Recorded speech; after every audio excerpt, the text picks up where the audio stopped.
Assalamualaikum, my dear students. Today is my new topic is the structure of the human heart. आज जो का है वहाँ human heart की जो का है वह structure देखा है पढ़ना सीधा पूरे देखा है वहाँ ये heart की देखा है वह structure किया है ये नाविकर इसी सब होता ये जो है overview जो है आसानी जो है structure of human heart जो है पहले जो है वो माँ नदी हार्ट के जो है वो इंप्रोटीन है हार्ट जो है वो चाय हार्ट जो है वो चाय है हार्ट जो है असल में नहीं व्हाट इज हार्ट हार्ट जो है so the know the heart is a muscular pumping organ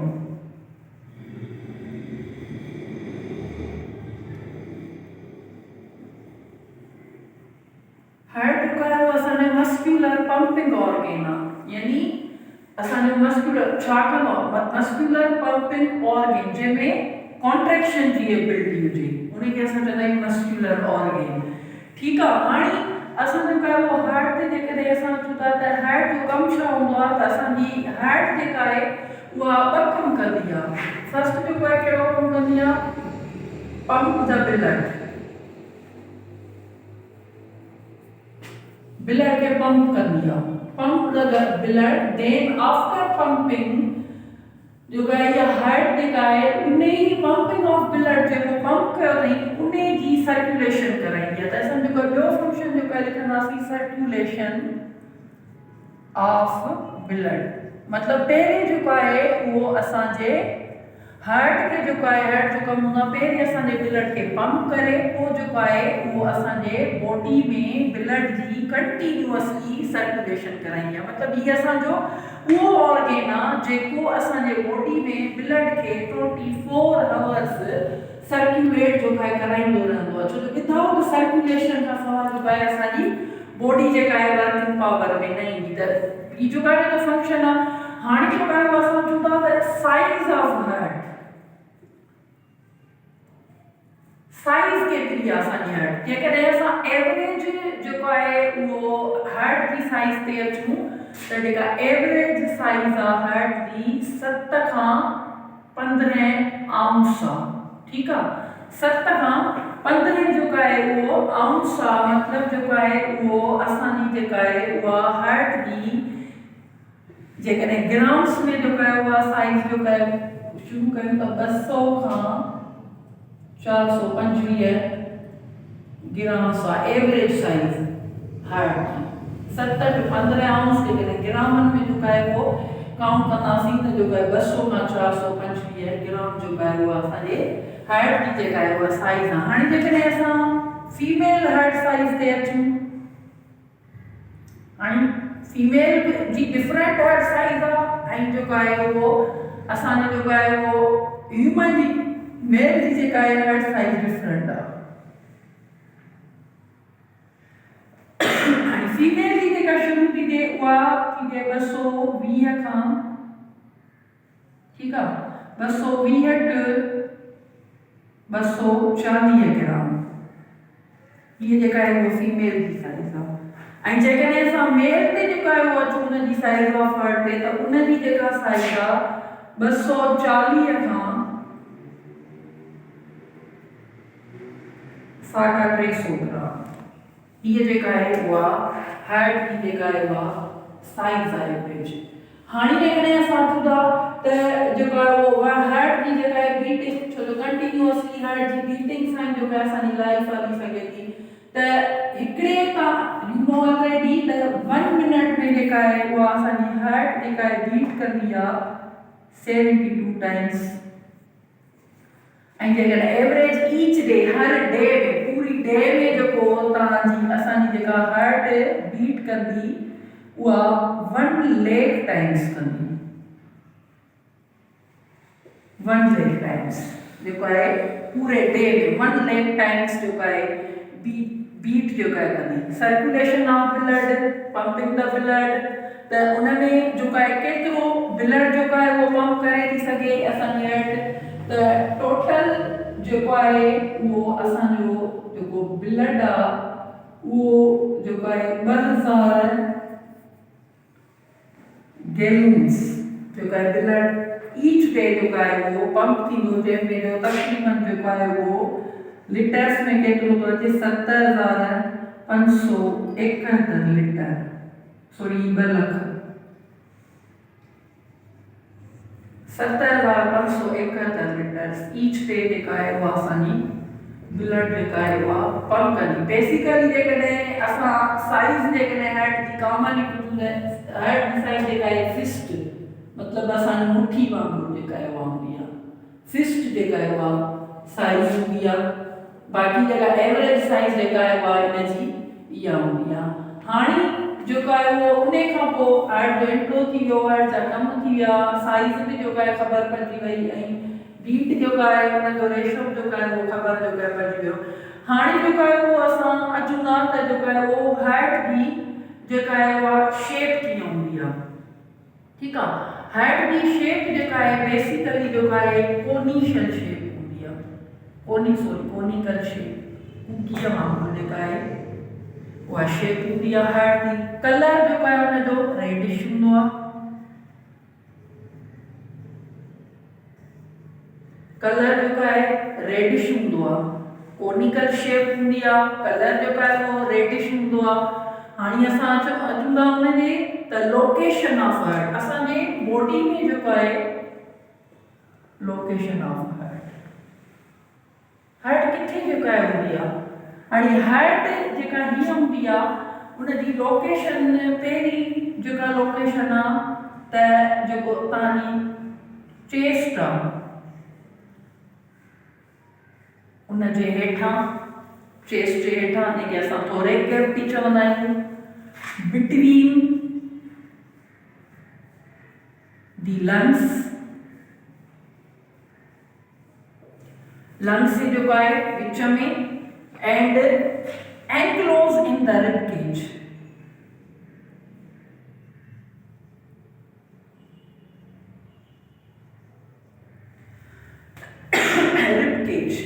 मतलब किथे हूंदी आहे। जेकॾहिं ओवरऑल लोकेशन पुछूं त असांजे चेस्ट कैविटी जे हेठां, लंग्स जे विच में, एंड जेको आहे रिब केज में पूरी कवर थियल हूंदी आहे। हाणे जेकॾहिं असां रिब केज ते था अचूं त रिब केज छा खे चवंदा आहियूं, रिब्स जूं जेका मीनिंग आहे तव्हांखे असां हिनखे सिंधीअ में चवंदा आहियूं पासीरियूं, ठीकु आहे, सॼियूं जेके पासीरियूं, ऐं केज जो वर्ड जेका जो मतिलबु असांजे चेस्ट कैविटी में जेको आहे हिकिड़ो इंटरनली रिब केज, जेके असां सिंधीअ में कॉमन वर्ड में चवंदा आहियूं हॾनि जो पिंजरो।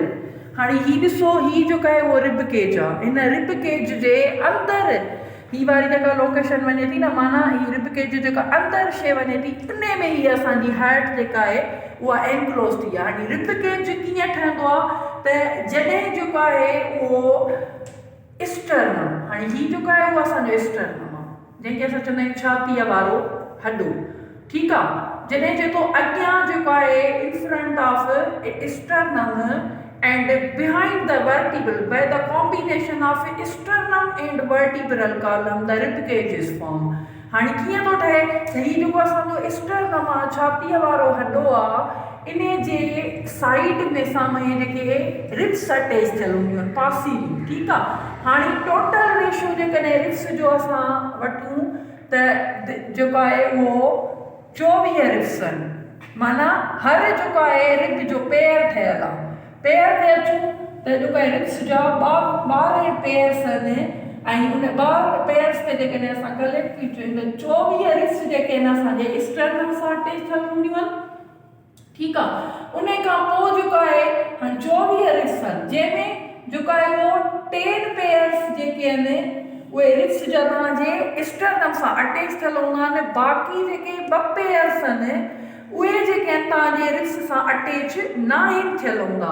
कहिड़ा कहिड़ा, ही वारो हिकिड़ो ही पेयर ऐं ॿियो ही पेयर जेके हेठि। हाणे तव्हां ॾिसो, ही जेके बि रिब्स आहिनि, ॿियूं जेके बि रिब्स आहिनि उहे तव्हांजे स्टर्नम सां अटैच थियल आहिनि। ही जेको आहे हिकिड़ो पेयर, ॿियो पेयर, टियों पेयर, चोथों पेयर, पंजों पेयर, 6हों पेयर, 7हों पेयर, 8हों पेयर, ही 10हों पेयर, ठीकु आहे, 9हों पेयर, ठीकु, बाक़ी जेके आहिनि हे 10हों पेयर। हाणे जेके ही 2 जेके पेयर आहिनि न, इहे जेके आहिनि तव्हांजे रिब्स जा स्टर्नम सां अटैच जेको आहे उहो न आहिनि थियल हूंदा, एंड उन 2 पेयर्स ऑफ रिब्स खे असां चवंदा आहियूं फ्लूटिंग रिब्स, ठीकु आहे। हाणे ईअं सम्झो माना 10 पेयर्स ऑफ रिब्स स्टर्नम सां अटैच थियल हूंदियूं, बाक़ी 2 पेयर्स जेके आहिनि उहे अटैच न आहिनि थियल हूंदियूं, उनखे असां चवंदा आहियूं फ्लोटिंग रिब्स, या असां जेको आहे उहो चवंदा आहियूं फ्री रिब्स। ठीकु आहे। हाणे सुवालु अचे थो ही 2 पेयर्स जेके आहिनि उहे स्टर्नम सां छो न अटैच थियल आहिनि, छाजे करे त ही जेके आहिनि जॾहिं असां रेस्पायरेशन जेको आहे उहो कंदा आहियूं त जेको असांजे लंग्स में डायाफ्राम हूंदी आहे, जेके असां चवंदा आहियूं मस्क्यूलर शीट हूंदी आहे, जेका चेस्ट कैविटी खे अप एंड डाउन जेका आहे उहा कंदी आहे, त ही रिब्स जेके आहिनि उन डायाफ्राम खे अप एंड डाउन करण में हेल्प कंदा आहिनि, इन जे करे हिन सां अटैच न आहिनि थियल हूंदा स्टर्नम सां। बाक़ी 10 पेयर्स जेके आहिनि उहे तव्हांजे स्टर्नम सां अटैच थियल हूंदियूं आहिनि। बैक साइड जेकॾहिं अचूं त बैक साइड असांखे जेको आहे उहो हिकिड़ी सीरीज़ ऑफ वर्टिब्री हूंदियूं आहिनि कॉलम जे फॉर्म में। बैक साइड जंहिंखे असां चवंदा आहियूं वर्टिब्रल कॉलम। हाणे हीउ जेको आहे तव्हांजो वर्टिब्रल कॉलम आहे, एंड उन जे साइड में स्मॉल बोन्स जेके आहिनि उहे इराइज़ जेके आहिनि अटैच थियल आहिनि।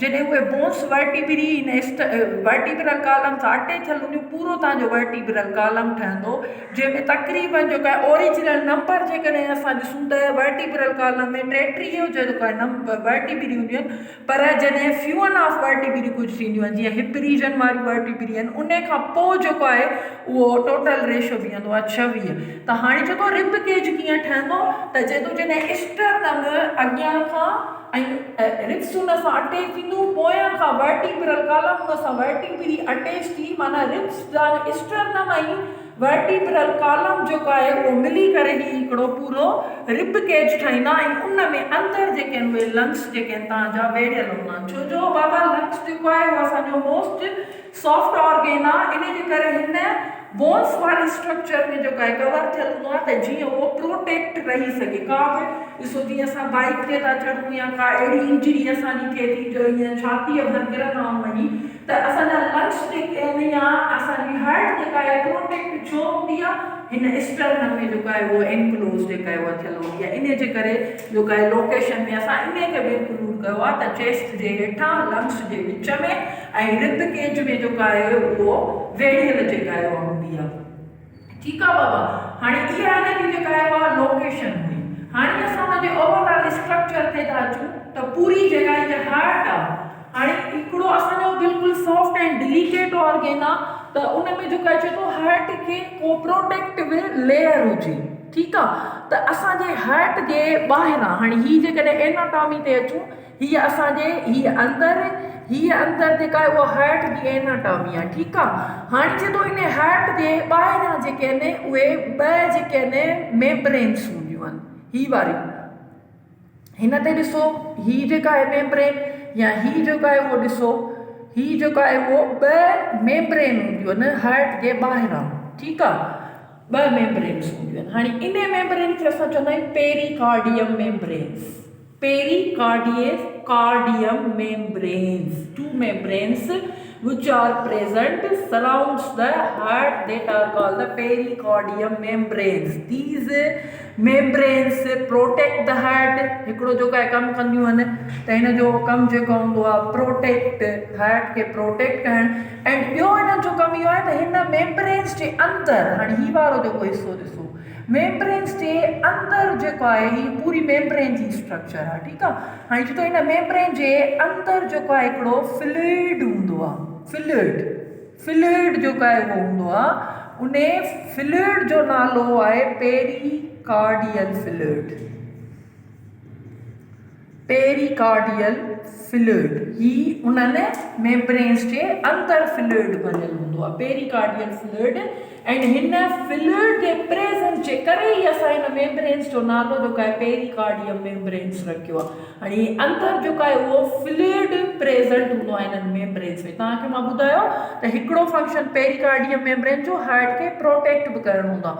ॿियो फंक्शन इहो हूंदो अथसि त हिननि जे अंदरि जेको हीउ फ्लूइड हूंदो आहे पेरिकार्डियल फ्लूइड, इन जो मेन रोल हूंदो आहे। कहिड़ो मेन रोल हूंदो आहे त हीउ जेको आहे न उहो तव्हांजे हार्ट जे वॉल्स ऐं प्लस हार्ट जे टिश्यूज़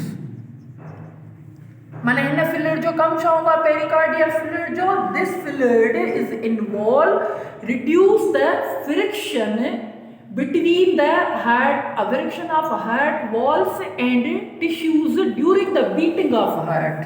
माना चए थो त ही फ्लूइड जेको आहे जॾहिं हार्ट बीट कंदी आहे त हार्ट जे बीट जे दौरान हार्ट जे वॉल्स ऐं हार्ट जे टिश्यूज़ ते जेको फ्रिक्शन पवंदो आहे, फ्रिक्शन तव्हां फिज़िक्स में पढ़ियो हूंदो, फ्रिक्शन जो मतिलबु हूंदो आहे ज़ोर। फ्रिक्शन जेको पवंदो आहे उनखे रिड्यूस कंदो आहे, ठीकु आहे, माना उनखे घटाईंदो आहे। छो जो जॾहिं हार्ट बीट कंदी आहे त उन ताईं जेको आहे उहो असांजी हार्ट ते तमामु घणो फ्रिक्शन पवंदो आहे, ऐं जॾहिं बीट जे दौरान फ्रिक्शन जो जेको आहे उहो रेशो वधी वञे या हुनजी क्वांटिटी वधी वञे त असांजी हार्ट जेका आहे प्रॉपर बीट न कंदी। त इहो फ्लूइड जो मेन कमु इहो हूंदो आहे त जॾहिं बि हार्ट बीट कंदी त उन्हनि जे वॉल्स ते, जॾहिं हार्ट जे वॉल्स ते ड्यूरिंग बीटिंग जे दौरान जेको आहे हार्ट जे वॉल्स ते या हार्ट जे टिश्यूज़ ते जेको फ्रिक्शन पवंदो उन फ्रिक्शन खे जेको आहे उहो रिड्यूस कंदी, घटाईंदी, त जीअं असांजी हार्ट जेका आहे उहा नॉर्मली वे सां जेको आहे उहो बीट करे सघे। ठीकु आहे बाबा। देन हिन खां असां वरी उहो पूरी ओवरऑल एनाटॉमिकल स्ट्रक्चर ते था अचूं। हार्ट जे ते एनाटॉमिकल स्ट्रक्चर इहा हिकिड़ी तव्हांजी मॉर्फोलॉजी हार्ट जी, वेट, उनजी शेप, इहा हिकिड़ी मॉर्फोलॉजी हो। हाणे असां हुनजी एनाटॉमी ते था अचूं। एनाटॉमी ते तव्हां जेको आहे उहो पढ़ियो आहे त एनाटॉमी असां हुनखे चवंदा आहियूं इंटरनल स्ट्रक्चर ऑफ हार्ट। हाणे हीअ जेका आहे उहा हार्ट जी एनाटॉमिकल स्ट्रक्चर आहे। एनाटॉमिकल स्ट्रक्चर ते जेकॾहिं असां अचूं त हार्ट खे जेके आहिनि 4 चेंबर्स हूंदा आहिनि, 4 चेंबर्स, ठीकु आहे, 4 जेके आहिनि उहे चेंबर्स हूंदा आहिनि, 4 chambers. There are 4 chambers of heart. हाणे ही 1 2 3 एंड 4 ही 4 चेंबर्स आहिनि जेके डिफरेंट कलर जा आहिनि। हाणे इन जा जेके ॿ जेके आहिनि हूंदा आहिनि 2 upper and thin walled chambers. जेके फर्स्ट जेके आहिनि उहे जेके उन जा चेंबर्स आहिनि उनखे असां चवंदा आहियूं अपर चेंबर्स एंड उन्हनि जूं वॉल्स जेके आहिनि उहे थिन हूंदियूं आहिनि। उन्हनि ॿिन्ही चेंबर्स खे असां चवंदा आहियूं एट्रिया। छा चवंदा आहियूं? एट्रिया। जेकॾहिं सिंग्युलर जेका आहे उहो असां हिन जो पढ़ूं एट्रियम, ठीकु आहे। हाणे 2 चेंबर्स हूंदा आहिनि जंहिंखे असां कलेक्टिवली चवंदा आहियूं atria. 2 upper thin walled chambers called the atria. हिकिड़ो राइट एट्रियम ऐं ॿियो लेफ्ट एट्रियम। ही जेके आहिनि उहे ॿई जेके आहिनि चेंबर्स जेके आहिनि हार्ट जा अपर आहिनि, ठीकु आहे। उन खां पोइ जेका आहे 2 lower chambers, thick walled chambers. हाणे जेके लोअर चेंबर्स आहिनि हार्ट जा उहे थिक हूंदा आहिनि, उन जूं वॉल्स जेके आहिनि उहे थिक हूंदियूं आहिनि एंड उहे कहिड़ा आहिनि? हिकिड़ो आहे राइट वेंट्रिकल एंड ॿियो आहे लेफ्ट वेंट्रिकल, ठीकु आहे बाबा। राइट वेंट्रिकल ॿियो आहे लेफ्ट वेंट्रिकल। ही जेके 2 lower thick walled chambers of heart and right atrium, left atrium, these are the 2 upper thin walled chambers आहिनि। क्लियर। हाणे जेको आहे उहो चए थो त जेको राइट एट्रियम आहे, राइट एट्रियम आहे, उन राइट एट्रियम मां जेके आहिनि 2 लार्ज वीन्स राइज़ थींदियूं आहिनि। घणियूं? 2 लार्ज वीन्स जेके आहिनि उहे इराइज़ थींदियूं आहिनि। कहिड़ियूं कहिड़ियूं वीन्स आहिनि? हिकिड़ी उन्हनि खे कलेक्टिवली असां चवंदा आहियूं superior and inferior vena cava. Inferior vena cava. यानी समझे 2 large veins arise from the right atrium, ठीक है, राइट एट्रियम। हाणे राइट एट्रियम में कहिड़ी हिकिड़ी जेका आहे सुपीरियर वेना केवा, ही वारी ब्लू वारी सुपीरियर वेना केवा एंड हीअ जेका आहे तव्हांजी आहे ॿी ब्लू वारी जेका हीअ इंफीरियर वेना केवा। ही ॿ जेके आहिनि उहे लार्ज वीन्स आहिनि जेके राइट एट्रियम मां जेको आहे इराइज़ थींदा आहिनि। हाणे उन में जेको आहे जेको सुपीरियर वेना केवा जो कमु छा हूंदो आहे? This vein is involved to deliver blood from head and chest to the heart for the pumping. हाणे सुपीरियर वीना केवा जो कमु छा आहे त इहा बाबा उहा वीना जेका असांजे हेड एंड चेस्ट वारे पोर्शन मां ब्लड जेको आहे उहा डिलीवर कंदी आहे। कंहिंखे ॾींदी आहे डिलीवर करे? हार्ट खे जेको आहे ॾींदी आहे। छाजे लाइ? पंपिंग लाइ। त हार्ट जेका आहे उनखे पंप करे। इहो जेको आहे असांजे सुपीरियर वीना केवा जो कमु आहे। ॿियो जेकॾहिं असां अचूं था इंफीरियर वीना केवा, हीअ वारी इंफीरियर वीना केवा जो कमु छा हूंदो आहे त this vein is involved to return blood from the lower regions to the heart। माना जेको असांजे बॉडी जो लोअर वारो रीजन आहे उन मां ब्लड जेको आहे उहो हार्ट खे ॾींदी आहे पंपिंग लाइ। ॿिन्ही जो में जेको आहे डिफरेंट फंक्शन आहे।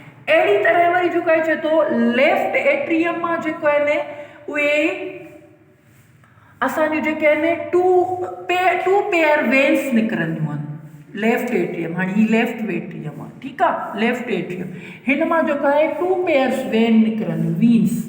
उन वीन्स खे असां चवंदा आहियूं पल्मोनरी वीन्स। हाणे ही हिकिड़ो पेयर ऐं ॿियो ही पेयर, ही सॼो ओरिजिनेट किथां थो थिए? लेफ्ट एट्रियम मां। ही टू पेयर जेके आहिनि उहे वीन्स निकिरंदियूं जेके ऑरेंज कलर वारियूं आहिनि। हेॾां वारो हिकिड़ो पेयर, हेॾां वारो हिकिड़ो पेयर गॾियल आहिनि, पर जेको आहे हिननि वीन्स ऐं आर्टरीज़ जो जेको आहे उहो कनेक्शन जेको आहे उहो गॾियल आहे। हाणे ही सॼी हितां खां ही जेको आहे हाणे हिकिड़ो पेयर आहे, ही ॿियो पेयर आहे। ही पल्मोनरी वेन्स जेके तव्हांजो फॉर्म थींदियूं लेफ्ट एट्रियम आहे। हाणे पल्मोनरी वेन जेको आहे वीन जो कमु छा हूंदो आहे त इहा oxygenated blood, this vein is involve to carry oxygenated blood from lungs to the heart. माना ही जेको आहे पल्मोनरी वीन्स जेके पेयर फॉर्म आहिनि इन्हनि जो मेन कमु छा हूंदो आहे त इहे वीन्स जेके आहिनि ऑक्सीजनेटेड ब्लड जेको आहे उहो लंग्स खां खणी ऐं हार्ट खे जेको आहे ॾींदियूं आहिनि फॉर द पंपिंग लाइ या सर्कुलेशन लाइ। छो जो असांजी हार्ट जेका आहे असांजे जेको ब्लड जी सर्कुलेशन कराईंदी उहो इहो शर्त आहे त ऑक्सीजनेटेड हुजे। अदरवाइज़ जेको आहे विदाउट ऑक्सीजनेटेड ब्लड खां सवाइ असांजी हार्ट जेका आहे ब्लड जी सर्कुलेशन जेका आहे उहा न कराईंदी। ठीकु आहे बाबा। हाणे असां चऊं था अहिड़ी तरह जेका आहे वरी टू आर्टरीज़ जेके आहिनि उहे निकिरंदियूं आहिनि वेंट्रिकल्स मां। हितां जेके आहिनि वीन्स निकितियूं ऐं वेंट्रिकल कहिड़ो आहे? Right ventricle and left ventricle. इन्हनि ॿिन्ही मां जेको आहे उहे आर्टरीज़ निकिरंदियूं आहिनि। ठीकु आहे। आर्टरीज़ जेके आहिनि कहिड़ियूं निकिरंदियूं आहिनि?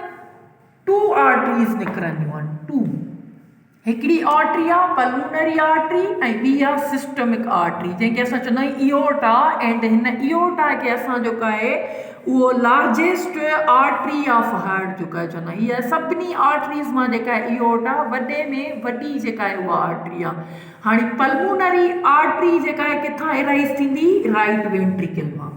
ठीकु आहे। हीअ आर्टरी जेका एराइज़ थी थिए राइट वेंट्रिकल मां, हीअ pulmonary artery. And left ventricle मां एराइज़ थी थिए इयोटा। ठीकु आहे। हाणे पल्मोनरी जी आर्टरी जो कमु छा आहे जेका राइट वेंट्रिकल मां थी एराइज़ थिए त हीअ आर्टरी जेका आहे उहा ऑक्सीजनेटेड ब्लड जेको आहे हार्ट खां खणी लंग्स खे ॾींदी आहे। ठीकु आहे। लंग्स खे ॾींदी आहे मतिलबु this artery is involve to carry deoxygenated blood from the heart and send them to the lungs. छाजे लाइ? For the purification. माना लंग्स खे ॾींदी आहे उनखे प्यूरिफाई करण लाइ। जेका इयोटा आहे लेफ्ट वेंट्रिकल मां जेका आहे उहा एराइज़ थी थिए। ठीकु आहे। उन जो मेन कमु छा हूंदो आहे त हीअ जेका इयोटा आहे इहा ऑक्सीजनेटेड ब्लड जेको आहे हार्ट खां खणी असांजे जेके बि बॉडीज़ जा टिश्यूज़ आहिनि ऐं जेके बि ओवरऑल असांजे बॉडी जा ऑर्गन्स आहिनि उनखे ॾींदी आहे। इयोटा जंहिंखे असां सिस्टमिक आर्टरी चवंदा आहियूं। सिस्टमिक आर्टरी,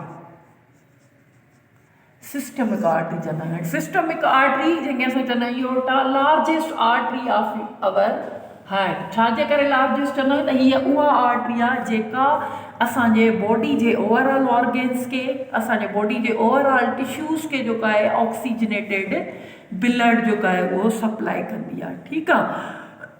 हाणे असां अचूं था त बाबा हाणे ॾिसो राइट एट्रियम आहे लेफ्ट एट्रियम आहे राइट एट्रियम आहे लेफ्ट एट्रियम आहे राइट वेंट्रिकल आहे लेफ्ट वेंट्रिकल। हाणे असांखे जेकॾहिं बज़ाहिर जेको आहे उहो हुजणु घुरिजे त राइट एट्रियम ऐं लेफ्ट एट्रियम गॾु हुजणु घुरिजनि, पर राइट एट्रियम ऐं लेफ्ट एट्रियम जेको आहे हिकिड़े ॿई जेके आहिनि हिक ॿिए खां सेपरेट हूंदा आहिनि, ठीकु आहे। ऐं उनखे सेपरेट केरु कंदो आहे त इन्हनि ॿिन्ही जे विच में हिकिड़ी वर्टिकल मेम्ब्रेन हूंदी आहे। वर्टिकल माना इहो बि मेम्ब्रेन हूंदी आहे, उनखे असां जेको आहे उहो चवंदा आहियूं inter atrial septum. Inter atrial septum हिनखे वर्टिकल मेम्ब्रेन जेका किथे हूंदी आहे right atrium and left atrium जे विच ते। ये इंटर एट्रियल सेप्टम जेको आहे हिननि ॿिन्ही चेंबर्स खे अलॻि कंदी आहे, सेपरेट रखंदी आहे। हाणे असां जेको चवंदा त आहे त राइट एट्रियम लेफ्ट एट्रियम, पर सेपरेट छो आहिनि? छो जो बाबा राइट एट्रियम जेका चेंबर आहे हार्ट जी उन में डीऑक्सीजनेटेड ब्लड हूंदो आहे, मतिलबु राइट एट्रियम में हिन चेंबर में डीऑक्सीजनेटेड ब्लड हूंदो आहे, हिन में जेको आहे उहो ऑक्सीजनेटेड ब्लड हूंदो आहे लेफ्ट एट्रियम में। हाणे डीऑक्सीजनेटेड ऐं जॾहिं जेकॾहिं ही गॾु हुजनि न त डीऑक्सीजनेटेड ऐं ऑक्सीजनेटेड ब्लड जेके आहिनि उहे मिक्स थी वेंदा त उन में जेको आहे असांजे ब्लड में जेको आहे रिएक्शन थी सघे थो। इन जे करे जेको आहे उहो असांजो राइट एट्रियम ऐं तव्हांखां केरु बि केरु पुछे त राइट एट्रियम आहे लेफ्ट एट्रियम ॿई अपर चेंबर्स आहिनि हार्ट जूं, पर पोइ बि उहे सेपरेट हूंदियूं आहिनि इंटर एट्रियल सेप्टम जे थ्रू। इहा वर्टिकल मेम्ब्रेन हूंदी आहे जेका हिन ॿिन्ही चेंबर्स खे जेको आहे सेपरेट रखंदी आहे। छाजे करे सेपरेट रखंदी आहे त राइट एट्रियम में डीऑक्सीजनेटेड ब्लड हूंदो आहे, लेफ्ट एट्रियम में जेको आहे ऑक्सीजनेटेड ब्लड हूंदो आहे। ऐं जेकॾहिं इहे ॿ गॾु थिया त इहे ब्लड जेके आहिनि उहे मिक्सिंग थी वेंदा जंहिंसां असांजे बॉडी में रिएक्शन बि थी सघे थो, ठीकु आहे। हाणे थिए थो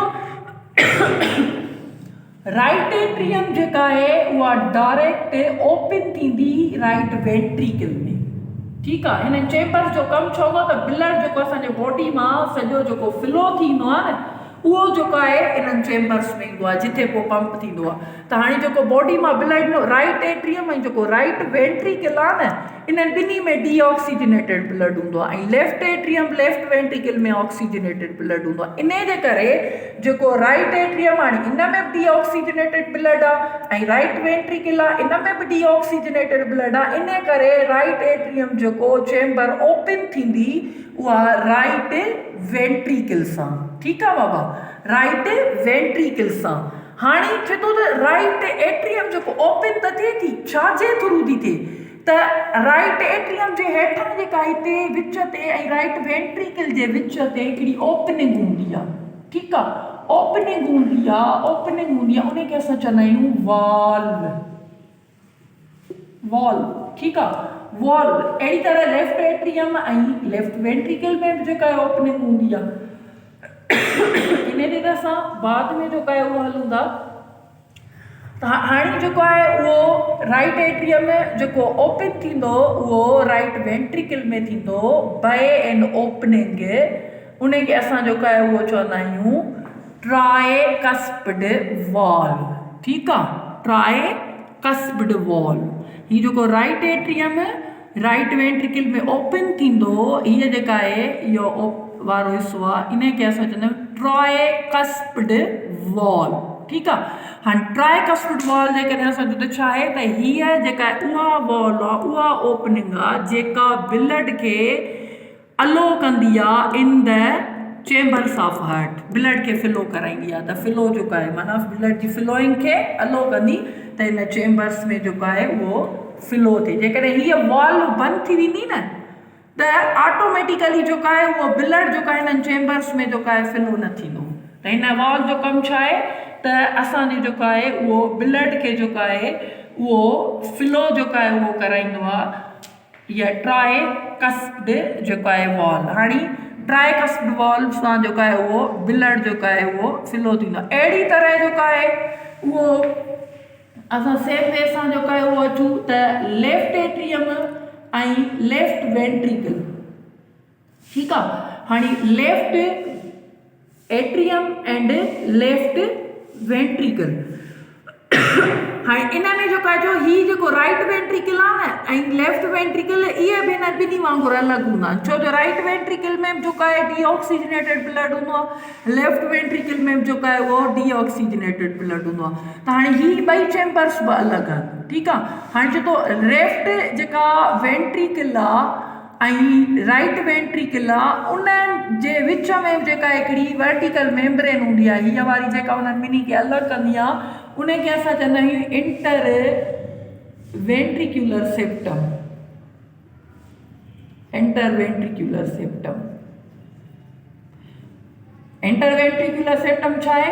A membrane, vertical membrane which is involved to separate the right ventricle and left ventricle। इन जो इहो ई रीज़न आहे त राइट वेंट्रिकल ऐं लेफ्ट वेंट्रिकल सेपरेट छो आहिनि त जेको आहे राइट वेंट्रिकल जेको आहे उन में डीऑक्सीजनेटेड ब्लड आहे, लेफ्ट वेंट्रिकल में ऑक्सीजनेटेड ब्लड आहे। सेम वे सां जेकॾहिं मिक्स थींदा त जेको आहे उहो रिएक्शन थी सघे थो, ठीकु आहे। त हाणे वरी जेको आहे छा थींदो, लेफ्ट एट्रियम ओपन थींदो लेफ्ट वेंट्रिकल में, छो जो लेफ्ट वेंट्रिकल में बि ऑक्सीजनेटेड ब्लड आहे, लेफ्ट एट्रियम में बि ऑक्सीजनेटेड ब्लड आहे, लेफ्ट वेंट्रिकल में बि जेको आहे ऑक्सीजनेटेड ब्लड आहे। त हीउ लेफ्ट एट्रियम जेको आहे ओपन थींदो लेफ्ट वेंट्रिकल में, माना लेफ्ट वेंट्रिकल एट्रियम ऐं लेफ्ट एट्रियम जेको ओपन थींदो लेफ्ट वेंट्रिकल में उहो बि जेको आहे उहो हिकिड़ी वॉल्व जे थ्रू, यानी उहो बि हिकिड़ी ओपनिंग जे थ्रू ओपन थींदो, उनखे असां चवंदा आहियूं बायकस्पिड वॉल, ठीकु आहे। बायकस्पिड वॉल, हीउ जेको लेफ्ट एट्रियम ओपन थींदो लेफ्ट वेंट्रिकल में हिकिड़े जेको आहे ओपनिंग जे थ्रू, उन ओपनिंग खे असां चवंदा आहियूं बायकस्पिड वॉल। हाणे जेकॾहिं असां खां पुछे थो बायकस्पिड वॉल जो फंक्शन छा आहे, त ही this valve is involve to keep your blood moving in the right direction. मतिलबु हीअ वॉल्व उहा वॉल्व आहे जेका असांजे ब्लड खे सही डायरेक्शन में मूव कंदी। जेकॾहिं हीअ वॉल्व जेका आहे क्लोज़ हूंदी न त असांजो ब्लड जी जेका मूवमेंट आहे उहा राइट डायरेक्शन में न थींदी। हाणे चए थो जेकी हीअ bicuspid valve and tricuspid wall आहे न, इन्हनि ॿिन्ही खे मिलाए करे असां चवंदा आहियूं एंट्रोवेंट्रिक्यूलर वॉल। छा चवंदा आहियूंसि? एंट्रोवेंट्रिक्यूलर वॉल। एंट्रोवेंट्रिक्यूलर वॉल छा खे चवंदा आहियूं? बायकस्पिड एंड ट्राइकस्पिड, हीअ वारी ऐं हिन वारी, हिननि ॿिन्ही वॉल खे जेको आहे ॿिन्ही वॉल जो कमु इहो ईंदो आहे त चेंबर्स खे ओपन कराईंदियूं आहिनि, ओपन करण में त जीअं ब्लड खे फ्लो थिए। त हिननि ॿिन्ही खे जेको आहे उहो असां एट्रोवेंट्रिक्यूलर वॉल जेका आहे चवंदा। हाणे असां खां केरु पुछे व्हाट इज़ एट्रोवेंट्रिक्यूलर वॉल? एट्रोवेंट्रिक्यूलर वॉल छा आहे? असां the walls present between the atrium and ventricle that are called the atrioventricular wall। या तव्हां ईअं चई सघो था the valve present between the chambers of heart that are called the atrioventricular wall। हीअं बि तव्हां चई सघो था, या the valve between the atrium and the ventricle that are called the atrioventricular wall। हाणे बायकस्पिड वॉल जेका आहे न उनखे जेको आहे उहो असां जेको आहे मिट्रल वॉल बि चवंदा आहियूं, छो जो हाणे ॾिसो ट्राइकस्पिड वॉल आहे, बायकस्पिड वॉल आहे, ठीकु आहे। हाणे त इन्हनि जो फंक्शन डिफरेंट आहे। ट्राइकस्पिड जो वॉल जेको आहे सिर्फ़ु फंक्शन इहो आहे त हीअ वॉल जेका आहे ब्लड खे जेको आहे हार्ट जे चेंबर्स में फ्लो कराईंदी आहे, ऐं बायकस्पिड जो वॉल जेको आहे फंक्शन इहो आहे त इहो जेको आहे तव्हांजे असांजो जेको ब्लड आहे न उनखे राइट डायरेक्शन में जेका आहे उहा मूव कराईंदी आहे, ठीकु आहे।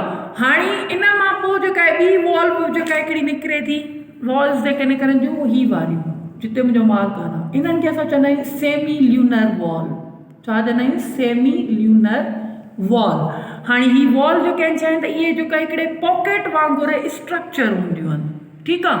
पॉकेट वांगुरु स्ट्रक्चर हूंदियूं आहिनि, ही उन पॉइंट ते अटैच थियल हूंदियूं आहिनि जिथे जेको आहे पल्मोनरी आर्टरी एंड जेको आहे असांजी सिस्टमिक आर्टरी हार्ट खां लीव कंदी आहे, यानी pulmonary artery and systemic artery J last वारे पोर्शन में जेके आहिनि इहे पॉकेट लाइक स्ट्रक्चर जेके आहिनि उहे अटैच जेके आहिनि उहे थियल हूंदियूं आहिनि। हिननि जो मेन कमु जेको आहे उहो छा हूंदो आहे त इहे वॉल्स जेके आहिनि उहे असांजे जेको आहे ब्लड खे प्रिवेंट कंदियूं आहिनि। छाजे करे त जीअं फ्लो न थिए, माना जेके चेंबर्स वॉल्स आहिनि न जेके इन्हनि खे क्लोज़ कंदियूं आहिनि, जेके बाइकॉस्पिड वॉल ऐं ट्राइकॉस्पिड वॉल आहिनि उन्हनि खे इहे वॉल्स जेके आहिनि उहे क्लोज़ कंदियूं आहिनि, बंदि कंदियूं आहिनि ड्यूरिंग फ्लोइंग ऑफ ब्लड, त जीअं जेको आहे उहो ब्लड जेको आहे कि ॿी चेंबर्स में जेको आहे उहो ट्रांसफर जेको आहे न थी वञे। ठीकु आहे।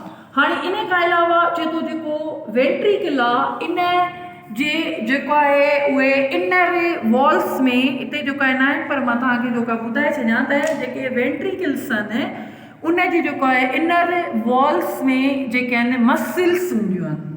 ठीकु आहे। मसल्स हूंदियूं आहिनि उन खे असां चवंदा आहियूं papillary muscles.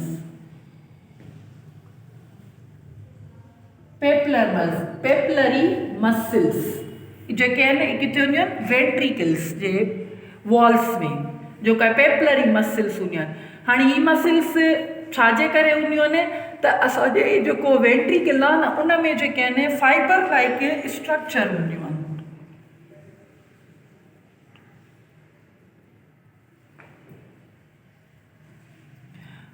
Fibre like structure हूंदियूं आहिनि उन खे असां चवंदा आहियूं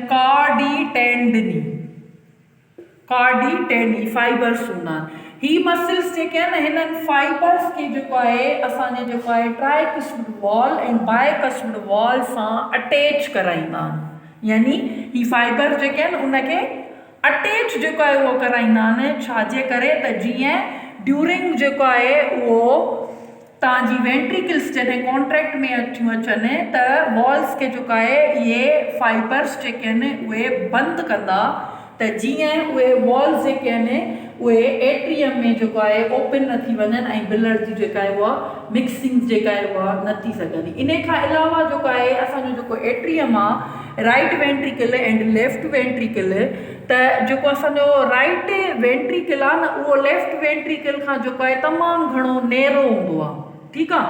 नैरो हूंदो आहे, सोढ़ो हूंदियूं आहिनि उन जूं वॉल्स। इन जो मतिलबु इहो ई आहे त जेको राइट वेंट्रिकल आहे उहो सिर्फ़ु जेको आहे लंग्स में ब्लड खे पंप कंदो आहे ऐं लेफ्ट वेंट्रिकल जेको आहे उहो असांजी ओवरऑल बॉडी में जेको आहे ब्लड खे पंप करण में इन्वॉल्व हूंदो आहे।